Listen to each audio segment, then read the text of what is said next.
বিসমিল্লাহির রহমানির রহিম। আজকে আমাদের আলোচনার মূল বিষয়বস্তু হলো ইন্টারন্যাশনাল ট্রেডের দুটি বহুল আলোচিত বিষয় অ্যাবসলিউট অ্যাডভান্টেজ থিওরি এবং কম্পারেটিভ অ্যাডভান্টেজ থিওরি। প্রথমত আলোচনা করা যাক absolute advantage theory. Absolute advantage theory কি জানার আগে আমরা কতগুলো অ্যাজাম্পশন ধরে নেব। অ্যাজাম্পশনগুলো কেন ধরে নেওয়া হয়? আসলে বাস্তবিক পক্ষে পৃথিবীতে যে সমস্ত কেসের সম্মুখীন আমরা হয়ে থাকি সেটা বিশাল জটিল, খুবই জটিল। এই জটিল বিষয়টাকে সহজ করে নেওয়ার জন্য আমরা কতগুলো অ্যাজাম্পশন ধরে নিয়ে থাকি। অ্যাবসলিউট অ্যাডভান্টেজ থিওরির প্রথম যে অ্যাজাম্পশনটা আমরা দেখাতে পারি সেটা হলো 2/2/1 মডেল। অর্থাৎ আমরা কাজের সুবিধার জন্য ধরে নেব পৃথিবীতেই কেবলমাত্র দুইটা কান্ট্রি আছে এবং সেই দুইটা কান্ট্রি কেবলমাত্র দুটো কমোডিটি প্রডিউস করে থাকে এবং তারা উভয়েই একটা কমন ফ্যাক্টরকে ইউজ করে, সেটা হলো লেবার। উদাহরণ হিসেবে আমরা ধরে নিতে পারি বাংলাদেশ এবং অস্ট্রেলিয়া, এবং তাদের দুই দেশের মধ্যে শুধু ইম্পোর্ট এবং এক্সপোর্ট হয়ে থাকে মিট এবং ক্লথ, এবং তারা উভয়েই এই মিট এবং ক্লথ উৎপাদনের ক্ষেত্রে লেবারকে ইউজ করে। আমাদের অন্য একটা অ্যাজাম্পশন হলো লেইসেস ফেয়ার, অথবা সেই দেশের মধ্যে কোনো গভর্নমেন্টের ইন্টারভেনশন থাকবে না, গভর্নমেন্ট ফ্রি ট্রেডকে বাধাগ্রস্ত করবে না। এর আগে আমরা যদি বলে থাকি যে মার্কেন্টাইলিস্ট থিওরিতে আছে যে ইম্পোর্টটা কি দেশের জন্য অভিশাপ স্বরূপ এবং এক্সপোর্টটা দেশের জন্য আশীর্বাদ স্বরূপ। এই যে দেশের জন্য এক্সপোর্টটা আশীর্বাদ স্বরূপ, এই জন্য তারা একটা কেন্দ্রীয় অথরিটিকে খুঁজে যেটা ইম্পোর্টকে বাধাগ্রস্ত করবে। সেটা ট্যারিফ দিয়ে হবে, ইম্পোর্ট ট্যাক্সের উপর হবে, বিভিন্ন ধরনের ট্যাক্স আরোপ করবে এবং ইম্পোর্টকে বাধাগ্রস্ত করবে এবং এক্সপোর্টকে সাবসিডাইজেশনের মাধ্যমে বা বিভিন্ন ধরনের প্রণোদনার মাধ্যমে এক্সপোর্টকে ত্বরান্বিত করবে। এবং অন্য একটা অ্যাজাম্পশন, এটা অ্যাজাম্পশনের মধ্যে না দিলেও হয়, একটা নর্মাল একটা বিষয়, যে যেই সমস্ত দেশ ট্রেডের মধ্যে সংযুক্ত হচ্ছে, বাণিজ্যে অন্তর্ভুক্ত হচ্ছে, এই দুটো দেশেই কোনো না কোনোভাবে বেনিফিট লাভ করবে। যদি কোনো ধরনের বেনিফিট তারা এইখান থেকে না পায়, তাহলে তারা কোনোভাবেই এই ট্রেডে সংযুক্ত হবে না, অর্থাৎ তারা ট্রেড করবে না। অ্যাবসলিউট অ্যাডভান্টেজ থিওরির মূল কথা হলো কি, যে একটা দেশ কিছু কিছু পণ্য উৎপাদনে মোর এফিসিয়েন্ট, অর্থাৎ যেই পণ্য উৎপাদনে একটা দেশের অ্যাবসলিউট অ্যাডভান্টেজ আছে সেই দেশ সেই পণ্য উৎপাদন করবে, এবং কিছু কিছু পণ্য উৎপাদনে ওই কান্ট্রিটা লেস এফিসিয়েন্ট, অর্থাৎ অ্যাবসলিউট ডিসঅ্যাডভান্টেজ আছে কিছু পণ্য উৎপাদনে। তো একটা দেশ সেই পণ্যটাই উৎপাদন করবে যেই পণ্য উৎপাদনে তার ইফিসিয়েন্সি বেশি আছে অন্যান্য দেশের তুলনায় এবং অন্যান্য প্রোডাক্টের তুলনায়। এবং এই যে যেই পণ্যটাতে সে অ্যাবসলিউট অ্যাডভান্টেজ ভোগ করতেছে বা যেই পণ্যটা উৎপাদনে তার অ্যাবসলিউট অ্যাডভান্টেজ আছে, সেই পণ্যটা সে স্পেশালাইজ করবে এবং এই অধিক পরিমাণ উৎপাদন করে প্রয়োজনের অতিরিক্ত যে কমোডিটিটা সে প্রডিউস করবে সেটা সে এক্সপোর্ট করবে, এবং তার প্রয়োজনীয় যে কমোডিটি তার প্রয়োজন সেটা সে অন্য কান্ট্রি থেকে ইম্পোর্ট করে নিয়ে আসবে। সেটা কোথা থেকে নিয়ে আসবে? ওই পণ্য, যে ইম্পোর্টেড গুডসটা যেই কান্ট্রিটা উৎপাদনের ক্ষেত্রে মোর এফিসিয়েন্ট, অর্থাৎ ওই পণ্য উৎপাদনে যে দেশটা মোর এফিসিয়েন্ট। উদাহরণ হিসেবে আমরা দেখতে পারি US more efficient than Brazil in the production of computers.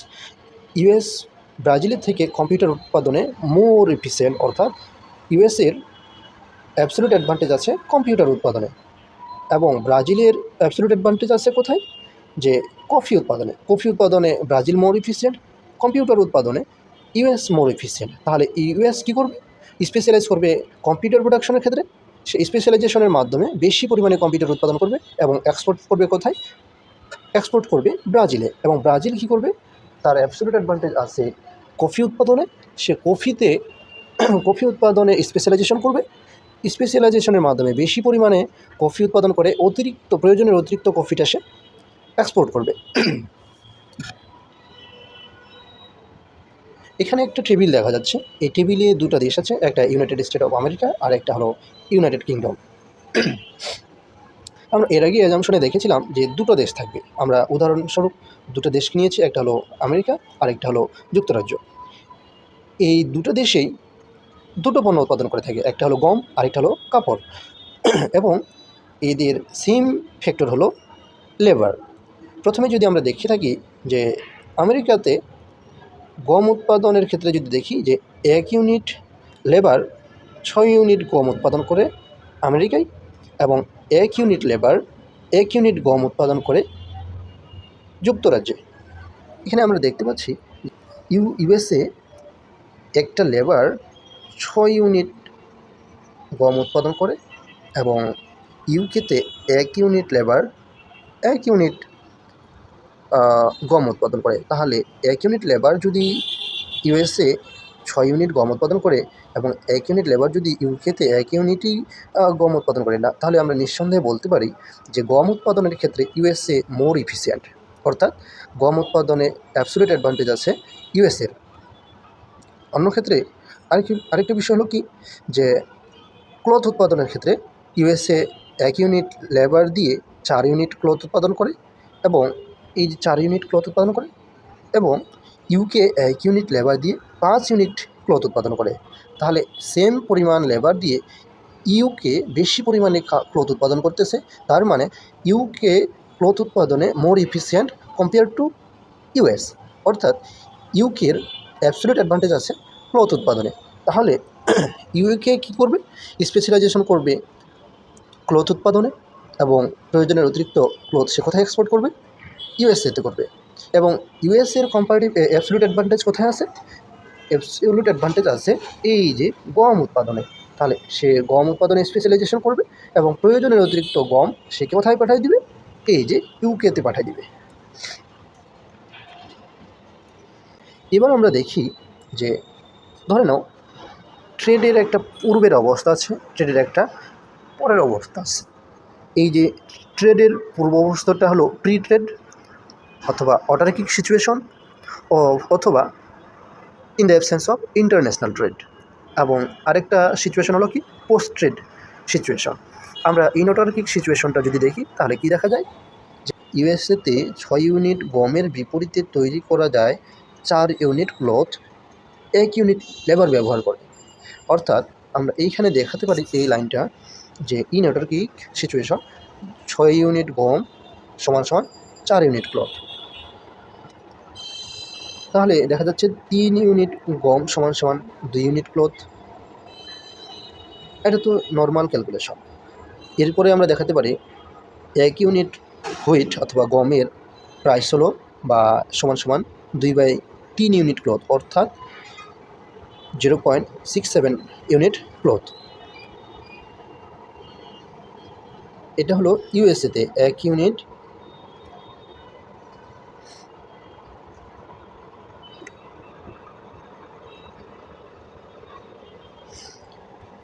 গমের দাম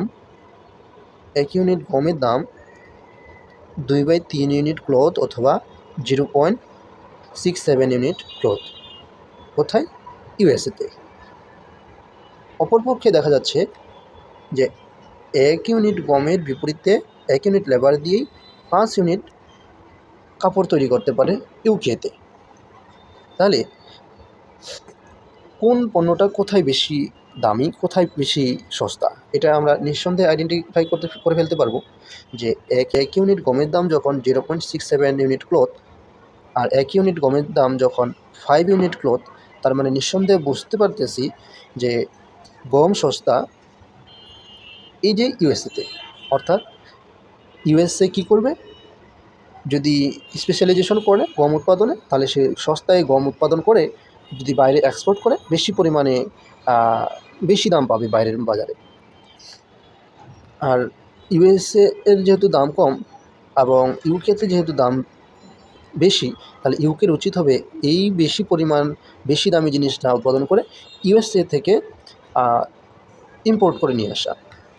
তেমনভাবে আমরা যদি ক্লথের ক্ষেত্রে দেখিয়ে থাকি যে 5 ইউনিট ক্লথের বিপরীতে তৈরি হয় 1 ইউনিট গম, অথবা 1 ইউনিট গমের দাম হলো 1/5 ইউনিট, 1 ইউনিট ক্লথের দাম 1/5 ইউনিট গম। অর্থাৎ এই যে 1 ইউনিট ক্লথের দাম 0.20 ইউনিট গম। কোথায়, ইউকেতে। এখানে আবার দেখা যাচ্ছে অপরপক্ষে দেখি 4 ইউনিট ক্লথের দাম 6 ইউনিট গম। এটা কোথায়, কোন সিচুয়েশনে? ইনঅটোরিক সিচুয়েশনে। তাহলে 1 ইউনিট ক্লথের দাম 3/2 ইউনিট, অর্থাৎ 1/5 ইউনিট ইন ইউএসএ। তাহলে দেখা যাচ্ছে ক্লথ কোথায় বেশি সস্তা? 1 ইউনিট ক্লথের দাম 0.20 ইউনিট গম ইউকেতে। সেম পরিমাণ ক্লথের দাম ইউএসএতে কত? 1.5 ইউনিট। তাহলে নিঃসন্দেহে ক্লথের দাম এই যে ইউকেতে কম। তাহলে ইউকের উচিত হবে অতিরিক্ত পরিমাণে ক্লথ উৎপাদন করে বেশি দামে বাইরের বাজারে বিক্রি করা, এবং এই যে ইউএসের উচিত হবে এই বেশি দামে নিজে তৈরি না করে বাইরের মার্কেট থেকে কম দামে ইম্পোর্ট করে নিয়ে আসা। আচ্ছা, এবার মূল যে বিষয়টা দাঁড়ায় সেটা হলো গেইন। এই যে দুইটা দেশ ট্রেডে অন্তর্ভুক্ত হলো, তাহলে তাদের গেইনটা কোথায়?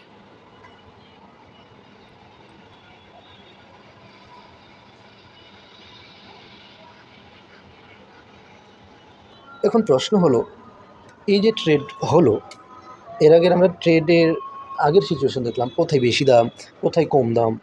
এবার ধরলাম দুটো দেশ একে অপরের সঙ্গে ট্রেড করলো। ট্রেড করার পরে তাদের গেইনটা কী? তারা কি আসলেও একে অপরের সঙ্গে ব্যবসা বা ট্রেড করে লাভবান হয়েছে, নাকি শুধু এটা মুখের বলিতেই? ইউএস এক্সপোর্ট করছে ইউকেতে 6 ইউনিট গম এবং ইম্পোর্ট করছে ইউকে থেকে 5 ইউনিট ক্লথ। এখন যদি সে এক্সপোর্ট করে, ইম্পোর্ট করার পরে দেখা গেল যে 6 ইউনিট ক্লথের বিপরীতে তার ইনঅটোরিক সিচুয়েশনে ছিল কি 6 ইউনিট গম দিয়ে সে 4 ইউনিট কাপড় পাইতো। এখন সে নিয়ে আসছে 6 ইউনিট গম দিয়ে 5 ইউনিট 5 মিটার্স ক্লথ। এখন এই যে লাভ, তার লাভটা কত ইউনিট? ইউএস এক্সপোর্ট করছে ইউকেতে 6 ইউনিট গম এবং ইম্পোর্ট করছে ইউকে থেকে 5 মিটার ক্লথ। এখন আমরা যখন অটোরিক সিচুয়েশনটা দেখি, ইউএস কী করছিল? 6 ইউনিট গমের বিপরীতে পাইতো 4 ইউনিট ক্লথ। এটা অটোরিক সিচুয়েশনে 6 ইউনিট গম যখন সে এক্সপোর্ট করছে, নিয়ে আসছে 5 ইউনিট ক্লথ। তাহলে এর যে লাভটা কত ইউনিট? লাভ করতে পারছে এই যে 1 ইউনিট ক্লথ এবং 4 ইউনিটের জন্য যখন একটা লেবার থাকে, 4 ইউনিটের যখন একটা লেবার থাকে, একটা কাপড়ের ভেতর থাকে 0.25 ইউনিট লেবার। তাহলে ইউএসের গেইনটা হলো 1 মিটার ক্লথ এবং এর ভিতরে লেবার আছে 0.25 ইউনিট লেবার। অর্থাৎ আমেরিকার গেইন হলো এই যে, আমেরিকার গেইন হলো এইটা 1 ইউনিট ক্লথ আর 0.25 ইউনিট লেবার। এখন ইউকের যে গেইন, ইউকে কী করছে? ইউকে গেইন করছে কতটুকু এটা আমরা দেখি। ইম্পোর্ট করে নিয়ে আসছিল কতটা? 6 কেজি ওয়েট, 6 কেজি গম সে ইম্পোর্ট করে নিয়ে আসছে। এক্সপোর্ট করছে কতটুকু কাপড়? 5 মিটার ক্লথ। এখন তার গেইন হলো 5 ইউনিট গম। আমি বিষয়টা আরেকবার ক্লিয়ার করি। ইম্পোর্ট করছে, ইউকে ইম্পোর্ট করছে 6 ইউনিট গম,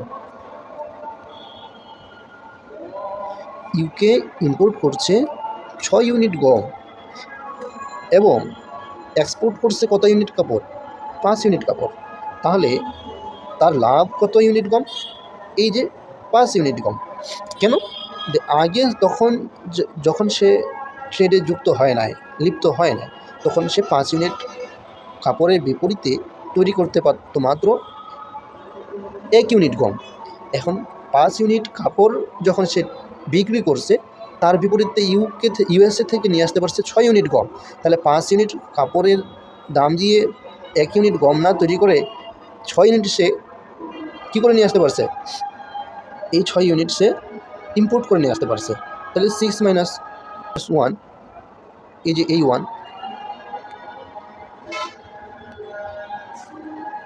তার গেইন কতটুকু? এই যে 6, 5 ইউনিটের 6 ইম্পোর্টের 6 ইউনিট গম আর আগে সে তৈরি করতে পারতো অটার্কিক সিচুয়েশনে 1 ইউনিট গম, অর্থাৎ তার গেইন হলো এই 5 ইউনিট গম। এখন 1 ইউনিট গমের ভিতরে আগে থাকতো একটা লেবার, 5 ইউনিট গমের ভিতর কয়টা লেবার আছে? নিঃসন্দেহে 5টা লেবার। তাহলে অ্যাবসলিউট অ্যাডভান্টেজ থিওরির ভিত্তিতে যখন এই দুইটা দেশ ট্রেডে যুক্ত হলো, তাহলে তাদের লাভ কী হলো? যখন ইউএসএ লাভ করলো, তখন 6টা কাপড়, 6টা গম এক্সপোর্ট করে 5টা কাপড় নিয়ে আসলো। আর আগে সে 6টা গমের বিপরীতে তৈরি করতে পারতো 4টা কাপড়। এই যে 4, 5টা নিয়ে আসছে আর 4টা তৈরি করতে পারতো, তার গেইন হলো এই 1 ইউনিট কাপড়।